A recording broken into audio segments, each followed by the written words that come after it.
Hey there, everyone. It's Chuck McAfee with the Level Up team, and I am welcome today with. I'm Jennifer Fleury. And Mark Berry. And we just wanted to get together real quick today and kind of talk through one of the topics we hear a lot in our real estate world. It's funny, we refer to them as iBuyer solutions, but I think a lot of the consumers out there know them as probably something different. They're kind of your institutional buyers. A lot of them spend a lot of money advertising on radio and television ads.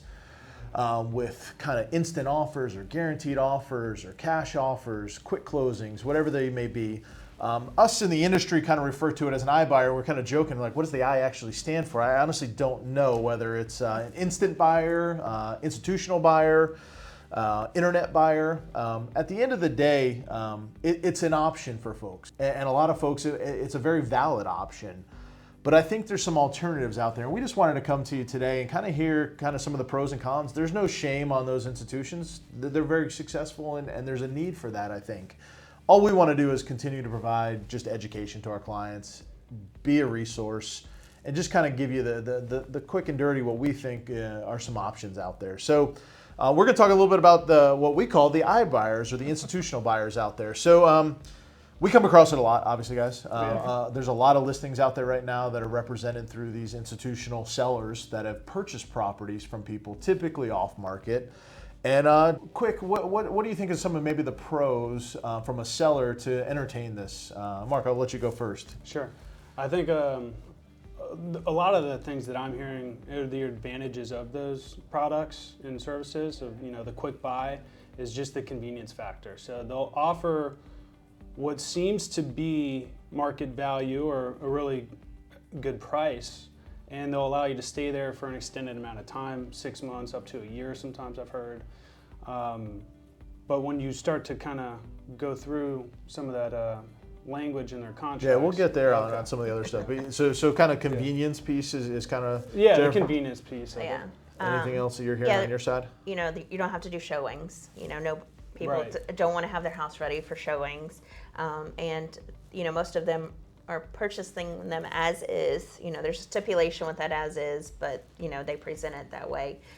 But a lot of times, if you just don't want to deal with anything, and it could be an option. It's an option for people, and if that's what you need and that fits your lifestyle and what your next chapter is, then it makes sense. Yeah, I mean, just to kind of echo, I think when you kind of look at these solutions, I think they provide a huge convenience for folks, right? They don't want to deal with the hassle of getting their home ready for sale or people coming through. All that stuff is very, very valid. I think from my perspective, I think a lot of it more is around the condition. What I see a lot of times where maybe an individual has been perfectly content with their home, but the market has shifted and the market has changed what the buyer's expectations are, and they just haven't made those improvements over the years. And they don't want to deal with it. They're like, hey, look, if I can sell it at what I think is a good number, I'm cool with it, and I'm okay with that. Yeah. It's interesting, I think, when we're showing a lot of those properties, I'm not saying it's my conclusion, but a lot of my buyers very quickly make the conclusion that a lot of times those houses had issues, right? So there was an issue that probably they got away with selling to somebody that they didn't want to fix, and now it's these people's issue. Not always the case. I've sold plenty of transactions using these companies, but I think the main thing is convenience. Mm-hmm. At the end of the day. Yeah. I don't think we can really make the argument that it's money from what we see from a standpoint. We've dived into the data a lot, and we spent a lot of time looking at market data, sales, transactions, all this good stuff. And when you start to look at some of these homes that have essentially sold off market for convenience, some of it's a little eye-opening as far as how much money's left on the table. I'm not saying anyone's taking advantage of anyone or anything like that. Again, there's a cost of convenience. But I think as a consumer, I would educate yourself. Have a conversation at least with a real estate professional. Understand what the market value is. I mean, market pricing's changed so rapidly over the last 2 years that what you thought was a good offer really may not be where the market is. I don't know, any comments on that? Any kind of add on kind of the pricing? The pricing, I think, always depends. It's kind of micro. It depends on what part of town it is, what neighborhood. So Kind of really got to dive into the specifics. Yeah, I think you have to understand that they're in it to make money. So they're not going to give you full market value of what you could get. And then there's the hidden costs in there that, they say there's no commissions, but then there's service charges, there's repair costs that, they're buying it as is, but they're going to charge you when they go in and do their inspection. Then, they're going to want to fix some stuff. So they put that in there as well. So real quick, you've actually done this for one of the homes in your neighborhood that you sell a lot in. Yeah. Run through just kind of that quick scenario, what you saw it shake out as. So the market price is $450,000. The average price from an iBuyer would be probably 10% less, and sometimes even less. So it might be $405,000. Okay. So initially you're losing $45,000 up front. So you're saving the 3% commission. If you're selling, actually I guess 6%. It depends. I mean, for classroom purposes, we won't define commissions, but let's just say on average 6%. Yeah. So it's costing that to use a realtor, but if you're using an iBuyer, it can be a 10% fee that they've put in there as a seller credit, which you think a seller credit is something that's coming to you where it's actually a charge, or there's a convenience fee, so they roll that in. So if it's a 10% fee, you're losing another $45,000. So now you're down $90,000. As opposed to the $27,000 for the commission, that you're paying a realtor. You've always got closing costs. So if they're $2,500 for closing costs, the one thing, that you're losing out maybe with a realtor is that you have holding costs. So your utilities, your HOA fees, your taxes, the mortgage payment, those things roll in, where with an iBuyer, it's almost an instant. So you're not losing out on that money.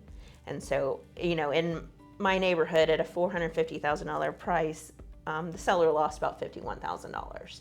And so the cost of convenience for them was $51,000. So, it may have been more important. Yeah, to they them didn't to lose have it. They that. just chose that, Yeah. right? They chose to go down a different Yeah. route that they left $51,000 money in their pocket. Hey, some people may not care. It might not be a big number to some people. Some people It's do the care. convenience factor. So. Yeah, I mean, I think at the end of the day, the goal would be to educate yourself. Understand that, I don't know, I mean, most people don't want to pay the most amount of money to buy something. So if you have somebody that's sitting in your room saying, hey, I really want to buy, or sitting in your home rather, I really, really want to buy your house and I'm going to pay you top dollar for it, I don't know. I mean, I don't know if that's a sustainable model from that business perspective, but maybe it is. So And we also have those products too. yeah, that Mark brings up another great point. So it's not just these big boxes that are out there as far as some of these big companies that you see advertisements everywhere. Berkshire Hathaway as a company, we offer a quick buy solution. We can cater towards that convenience factor. We'll be super competitive with those other folks as well. So at the end of the day, I think my direction would be get educated, like educate yourself. Maybe not just go with the first thing that comes to the door, the first letter that comes through the mail. Have that additional conversation and figure out the pros and cons. If you're okay with the convenience factor and you're okay leaving $51,000 on the table in your neighborhood, hey, so be it. We'd love to make that for you and put that back in your pocket. And so just get educated would be my thing. Any last thoughts? I think that I like to look at why people are choosing iBuyers. Is it convenience, or is it because they can't afford the deferred maintenance? Our team's fortunate. We offer something that most agents' teams can't offer, is that we offer concierge service. So we can project manage it, work with our vendors to get, these people in to get this fixed, and you can pay at close. So it takes away that fear that I can't fix the problems with my home. I can't afford this. I've got to get out.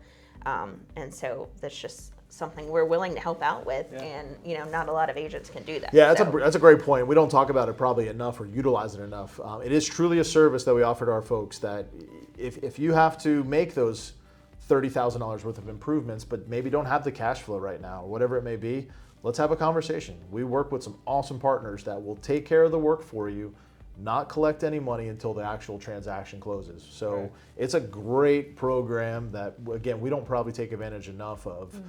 But yeah, it's a service we offer. So we'd rather make you more money at the end of the day is the goal of this. So anything else, guys? I think it's good, quick. No, I appreciate you guys as always. It's a little bit of a confusing topic. There's a lot of fine print in these transactions that you're dealing with on some of these big box operations. Make sure you're comparing apples to apples. Make sure you're getting into the details, understand what the true costs are. Have the conversation with your trusted real estate advisor on, hey, what are my options? What are the pros and cons of this? as always, if we can ever help navigate this and just kind of give you some direction, hey, maybe this is the right solution for you, or maybe we pivot and go over here, just reach out to us. We'd be glad to help. So thank you guys so much for your time, and look forward to connecting with y'all. Take care.